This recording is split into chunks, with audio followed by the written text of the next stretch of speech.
আছেন? আশা করি সবাই খুব ভালো আছেন। আমি আজকে এই নিউ মেকআপ টিউটোরিয়ালটাই আপনাদের সাথে শেয়ার করব। Purple smoky I look. যারা একটু স্মোকি মেকআপ করতে পছন্দ করেন তাদের জন্য আজকে আমার এই টিউটোরিয়াল। আপনাদেরকে স্টেপ বাই স্টেপ করে দেখাবো। তো যদি আমার ভিডিওটা ভালো লাগে তাহলে অবশ্যই আমার চ্যানেলটাকে সাবস্ক্রাইব করবেন আর পাশে থাকা বেল আইকনটা অবশ্যই ক্লিক করে দিবেন। তাহলে সবার নেক্সট টাইম প্রথমে আমি আমি যে আমার ভিডিও আপলোড স্কিনটাকে করব খুব ভালো সাথে সাথে করে আপনাদের ময়শ্চারাইজ কাছে করে নোটিফিকেশন নিচ্ছি। যাবে। আর ময়শ্চারাইজার হিসেবে ইউজ করছি নিভিয়ার ময়শ্চারাইজার ক্রিম। এরপর আমার লিপসটাকে একটু হাইড্রেট করে নিচ্ছি, একটা লিপ বাম অ্যাপ্লাই করে নিলাম। আর আইব্রোর জন্য আমি ইউজ করছি W7 এর আইব্রো পাউডার, যেটা দিয়ে একদম ন্যাচারাল একটা, আমার যেহেতু আইব্রো মোটামুটি ন্যাচারাল, তো একদমই ন্যাচারাল রেখে আমি আমার মেকআপটা সবসময় ট্রাই করি করার। তো আর প্রাইমার অ্যাপ্লাই করে নিলাম। আর ২ টা কনসিলার আমি এখানে মিক্স করে ইউজ করব।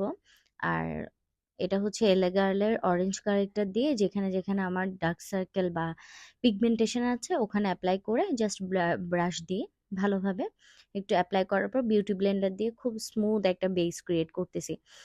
সবসময় ট্রাই করবেন বিউটি ব্লেন্ডার ওয়াটারের মধ্যে সোক করে স্কুইজ করে এক্সট্রা ওয়াটারটা ফেলে তারপর ইউজ করার। এরপর আমি এখানে হাইলাইট করার জন্য লরিয়েলের, এটা এত বেশি পিগমেন্টেড একটা কনসিলার, তো একদমই জাস্ট ডট ডট করে অ্যাপ্লাই করলাম। তারপর কি পরিমাণ ভালো কভারেজ দেয় ভিডিওতে তো দেখতেই পাচ্ছেন। এরপর আমি ফাউন্ডেশন অ্যাপ্লাই করে নিচ্ছি। ফাউন্ডেশন অ্যাপ্লাই করার একটা টেকনিক আপনাদের সাথে শেয়ার করি, যেটা আমি স্মুথ বেস ক্রিয়েট করার ক্ষেত্রে বা ফ্ললেস মেকআপ বেস করার জন্য অ্যাপ্লাই করি। আমি জাস্ট মিডল পয়েন্টে বা চিকবোনের মধ্যেই জাস্ট অ্যাপ্লাই করি বেশি করে। তারপর আমি ওইটাকে পুরা ফেসে স্প্রেড করে দিই। তাহলে কিন্তু কভারেজও ভালো পাই, প্লাস হচ্ছে মানে কেকিনেসটা আসে না আসলে। মানে খুব লাইট ওয়েট একটা বেস, আবার ক্লিন একটা বেস পাওয়া যায়। তারপর আমি গ্ল্যামের ব্লাশ অ্যাপ্লাই করে নিচ্ছি। আর এটা হচ্ছে মেবি লাভ কেক এই টাইপের একটা শেড, আসলে মনে নাই, তারপরও বলার ট্রাই করলাম, লাভ কেকই হবে সেম। তারপর এখানে আমি লুজ সেটিং পাউডার দিয়ে খুব ভালো করে সেট করে নিচ্ছি বেসকে। এরপর সরাসরি চলে যাবো আই মেকআপে। আর আই মেকআপের জন্য আমি মোরফি জেফ্রি স্টারের একটা মানে limited edition eyeshadow palette use করছি।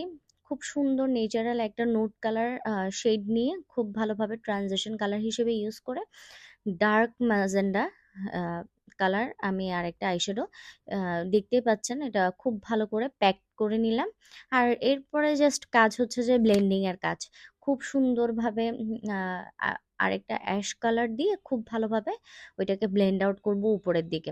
সবসময় কালার ডার্ক থেকে লাইটের দিকে অ্যাপ্লাই করবেন, মানে ইনার কর্নারে আমি খুব ভালো করে মানে এটা যেন খুব ভালোভাবে ব্লেন্ড আউট করি। আর ব্ল্যাক কালার আইশ্যাডো দিয়ে জাস্ট আমি আইলাইনারের মতো দিয়ে নিচ্ছি। কোনো রকম লিকুইড আইলাইনার বা ক্রিমি আইলাইনার আমি ইউজ করিনি। তো ওইটাই আইশ্যাডো, ব্ল্যাক আইশ্যাডো দিয়ে আইলাইনার দিয়ে নিলাম। এরপর আমি মাস্কারা ইউজ করে নিচ্ছি, অ্যাপ্লাই করে নিচ্ছি ২ থেকে ৩ কোট।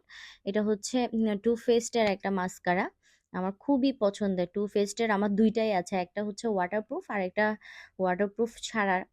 তো আমি এখন নন ওয়াটারপ্রুফটাই অ্যাপ্লাই করে নিলাম। যাদের ভালো লাগবে বা মনসুনের জন্য কিন্তু ওয়াটারপ্রুফ মাস্কারা অ্যাপ্লাই করতে পারেন। মানে সিজন অনুযায়ী আসলে আমি বা কতক্ষণ আমি স্টে করব বাইরে ওইটার উপর নির্ভর করে আমি অ্যাপ্লাই করি। হাইলাইটার অ্যাপ্লাই করে নিলাম, মাস্টার ক্রম হাইলাইটার। এরপর লিপ লাইনার, কালার পপের লিপ লাইনার দিয়ে লিপটাকে খুব ভালোভাবে ড্র করে জেফ্রি স্টারে লিপস্টিক অ্যাপ্লাই করার পর ফুল ফেসটাকে খুব ভালো করে সেট করে নিলাম।